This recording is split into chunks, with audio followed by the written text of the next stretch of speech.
right, this would not be a full circle AI moment unless I shared ChatGPT with you. This one is a great teacher tool. I would say less for lesson planning, maybe more for the personal or professional side of being a teacher. As you can see, I've already logged in. I do have the free ChatGPT. I do not pay for it, but I've used it very much so for my business. And anything that I need from boom descriptions to TPT resources or information about emails or blog posts. AI does really help me kind of mainstream a lot of my business things. But how can they really help you as teachers is what we're here for today. So I am going to share how I would use it as a teacher and how I've seen the teachers that I work with use it. So I'm just going to start with a new chat, which is pretty much just this page. And I'm going to look for an email to a parent to remind them to attend the IEP meeting on, I don't know, February. We're going to go 2nd. I don't even know if that's a full day that is in school, but February 2nd, 2024 at 1 p.m. I want this email to be formal and polite. So I always add a little bit of detail in there, just to kind of keep it to the point.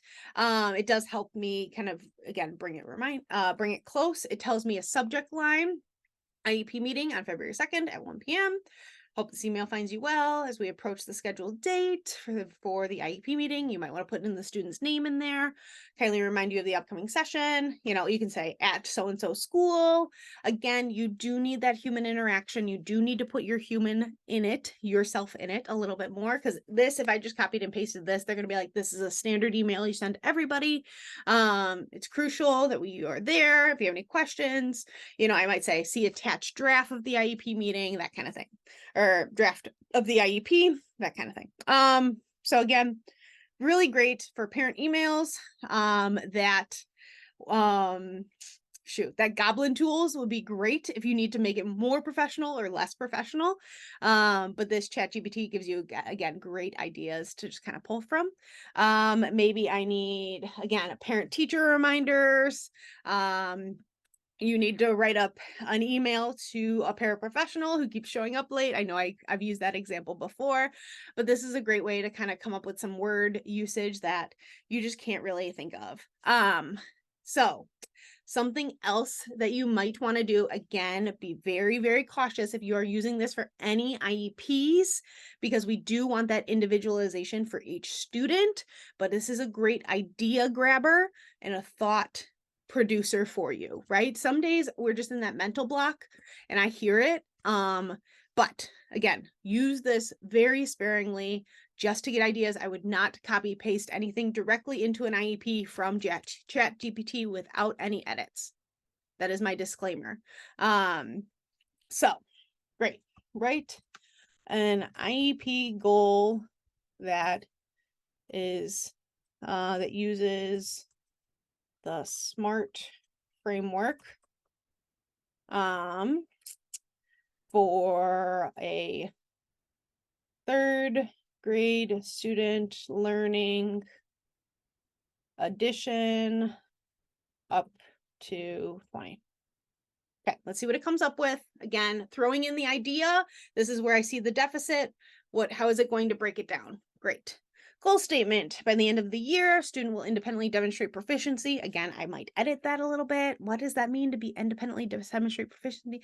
And adding 2-digit numbers up to 20, achieving a success rate of 90% or higher on the assessments, or on student work, or on 10 out of 10 problems.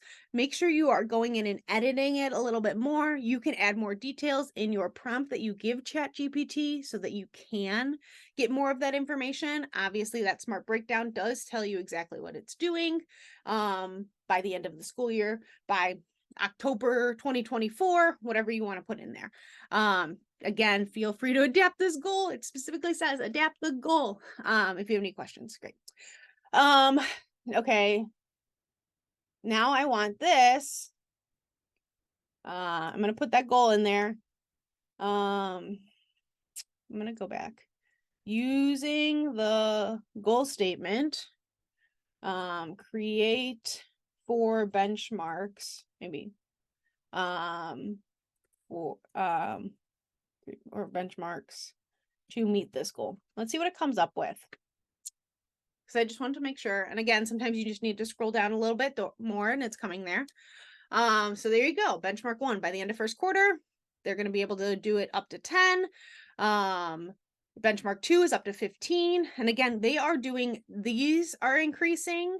It looks like what the sum is increasing, but also the success rate is increasing. So be very careful about that, because obviously they don't know, both things shouldn't be changing, right? One thing should be changing at a time.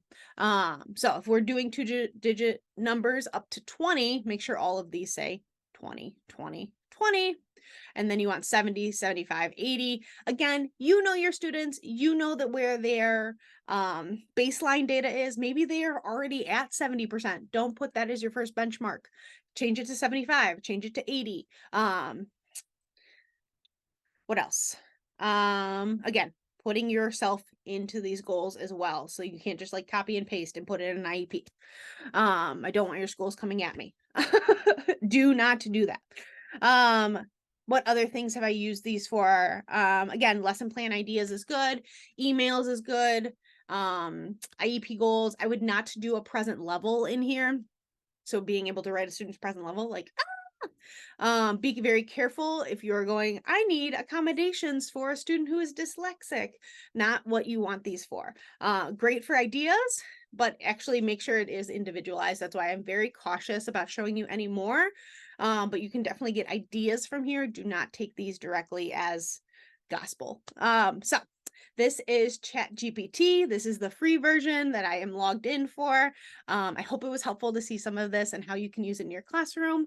But if you have any questions about ChatGPT or any of the AI tools that I've shown you, you can go ahead and comment. Make sure to subscribe so you can see more of the videos that are coming out, so you can learn more about what's going on in the world of technology and in special education.